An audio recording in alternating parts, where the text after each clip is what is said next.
안녕하세요. 오늘 딥다이브 시작합니다. 카페에 딱 들어갔을 때, 와, 여기 진짜 예쁘다. 이런 생각 다들 해보셨을 텐데요. 그럼요. 분위기 좋은 곳은 일단 기분이 좋죠. 네, 그렇죠. 그런데 오늘 저희가 같이 볼 자료는요. 바로 그 예쁨, 그러니까 인테리어가 성공의 전부라고 생각하는 게, 어쩌면 아주 위험할 수 있다. 이런 좀 날카로운 경고를 하고 있어요. 아, 그 인테리어 함정 말씀이시군요. 네, 맞아요. 특히 카페 창업 준비하시거나 이미 하고 계신 분들, 이런 분들은 오늘 내용 좀 귀 기울여 보시면 좋을 것 같습니다. 네. 핵심 질문은 이거예요. 인테리어에 정말 큰 돈을 쓰는 거, 이게 성공으로 가는 확실한 길일까? 이 자료는 근데 단호하게 아니다라고 말하거든요. 그렇죠. 그게 좀 의외일 수도 있는데 왜 그럴까요? 저희가 지금부터 좀 깊이 파고 들어보죠. 네, 자료의 핵심 주장은 물론 멋진 인테리어가 처음에는 사람들 눈길을 확 끌 수 있다. 이 점을 인정을 해요. 당연히. 일단 보기 좋으니까요. 그렇죠. 근데 정말 중요한 건 그 효과가 있잖아요. 생각보다 훨씬 짧다는 거예요. 아, 정말요? 네, 자료에서도 딱 짚어서 얘기해요. 예쁜 인테리어는 초반 관심은 끌 수 있어. 근데 말 그대로 초반일 뿐이야. 이 문장 어때요? 좀 강렬하죠? 와, 초반일 뿐이다. 확 와닿네요. 그럼 그 잠깐의 효과 말고 정말로 고객을 계속 오게 만드는 거, 그 힘은 어디서 나온다고 보나요? 이 자료는? 바로 그게 포인트죠. 단골 만들고 또 카페가 오랫동안 잘 되게 하는 건 그렇게 눈에 보이는 화려함이 아니라는 거예요. 훨씬 더 뭐랄까? 본질적인 것들이라고 강조하거든요. 본질적인 거요? 예를 들면 어떤 걸까요? 네, 구체적으로 딱 세 가지를 들어요. 서비스, 그리고 커피나 다른 메뉴의 품질, 마지막으로 전반적인 운영 능력. 아, 서비스, 품질, 운영 능력. 네, 단골을 만드는 건 다른 거야. 서비스, 품질, 운영 능력, 그런 것들이지. 자료에 이렇게 나와 있어요. 이 세 가지가 제대로 안 되면 아무리 공간이 예뻐도 뭐랄까 속빈강정이라는 거죠. 서비스, 품질, 운영 능력. 어떻게 보면 되게 당연한 이야기 같기도 한데. 그렇죠. 기본이죠, 어떻게 보면. 근데 이 자료는 여기서 뭔가 좀 더 들어가는 것 같아요. 그냥 이 세 개가 중요하다? 여기서 끝나는 게 아니라 이것들이 어떻게 작용해야 한다? 이런 얘기가 있나요? 아, 네, 아주 중요한 포인트를 짚어주셨어요. 자료에서는 이 요소들이 그냥 따로따로 좋기만 해서는 안 된다고 봐요. 아, 따로따로가 아니고요. 네, 서로 뭐랄까 물 흐르듯이 자연스럽게 연결되고 또 일관성을 가져야 한다. 이렇게 말하거든요. 유기적으로 연결되고 일관성을 가져야 한다. 네, 이게 잘 되려면 모든 게 유기적으로 결합해야 해.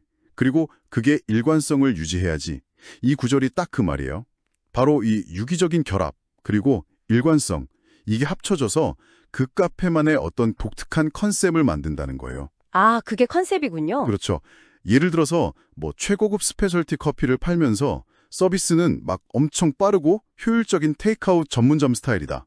그럼 뭔가 좀 안 맞잖아요. 네, 어색하겠네요. 커피 맛, 서비스 방식, 공간 분위기, 운영의 효율성까지 이 모든 게 하나의 그림처럼 딱 맞아 떨어져야 한다는 거죠. 그게 컨셉인 거예요. 와, 유기적 결합과 일관성이 컨셉의 핵심이다. 아, 이거 정말 중요한 지적이네요.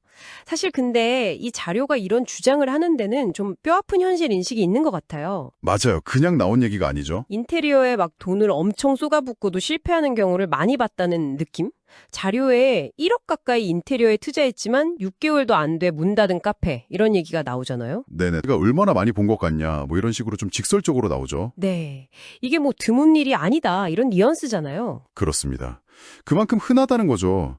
그래서 자료의 결론은 정말 직설적이에요. 단호하고요. 인테리어에 돈 쓰지 마. 어리석은 짓이야. 이렇게까지 말해요. 와, 어리석은 짓이라고까지? 네.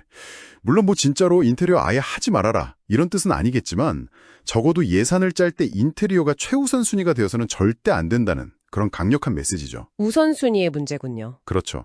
핵심 경쟁력, 아까 말한 서비스, 품질, 운영 능력 이런 게 제대로 받쳐주지 않는데 겉모습에만 너무 과하게 투자하는 건 정말 뭐랄까 밑빠진 독에 물 붓기나 마찬가지라는 거예요. 듣고 보니까 이게 꼭 카페 창업에만 해당하는 얘기는 아닐 것 같아요. 오, 그렇죠. 확장될 수 있죠. 네, 어떤 분야든 간에 겉으로 보이는 부분, 여기서 말하는 인테리어 같은 거랑 또 실제 고객이 경험하는 가치, 그러니까 서비스, 품질, 운영 같은 거, 이 사이의 균형을 어떻게 잡을 거냐, 이런 문제로 볼 수도 있겠네요. 정확합니다. 여러분이 하시는 일에서도 아마 비슷한 고민 한 번쯤은 해보셨을 거예요. 결국에는 본질적인 가치, 그리고 경쟁력을 어떻게 만들고 또 그거 일관되게 전달할 거냐, 이 문제인 거죠. 네, 그렇죠. 이 자료는 카페라는 아주 구체적인 사례를 통해서 그 중요성을 정말 현실적으로 보여주는 거고요. 화려한 껍데기만으로는 절대 오래 못 간다. 오히려 그 껍데기에 너무 과하게 투자하면 그게 실패의 지름길이 될 수도 있다. 이런 경고인 셈이죠. 네. 오늘 딥다이브를 통해 저희가 얻은 핵심적인 통찰 한번 정리해보면 이렇겠네요. 카페의 지속적인 성공은 눈에 보이는 화려한 인테리어가 아니라 고객이 꾸준히 만족스럽게 경험하는 서비스와 품질, 그리고 이걸 뒷받침하는 안정적인 운영 능력, 이 모든 것의 유기적인 조화, 즉 흔들림 없는 컨셉에서 나온다? 네, 완벽한 요약입니다. 인테리어에 대한 어떤 환상, 이런 거에서 좀 벗어나서 본질에 집중해라, 이런 메시지인 것 같아요. 여러분은 어떻게 들으셨나요? 여기서 마지막으로 여러분께 좀 재미있는 질문 하나 던져드리고 싶어요. 오, 어떤 질문인가요? 이 자료에서 성공의 열쇠로 서비스, 품질, 운영 능력 이렇게 세 가지를 강조했잖아요. 네, 그랬죠? 물론 이 세 가지 다 중요하고 또 유기적으로 결합되어야 한다는 것도 맞아요.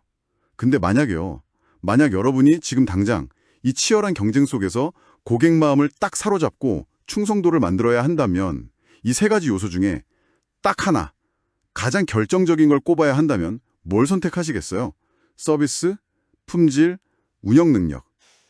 아, 셋 중에 하나만요. 어렵네요. 네, 그리고 그 이유는 뭘까요?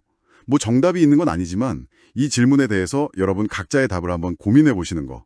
이게 오늘 딥다이브 내용을 진짜 여러분의 것으로 만드는 좋은 시작이 될 거라고 생각합니다.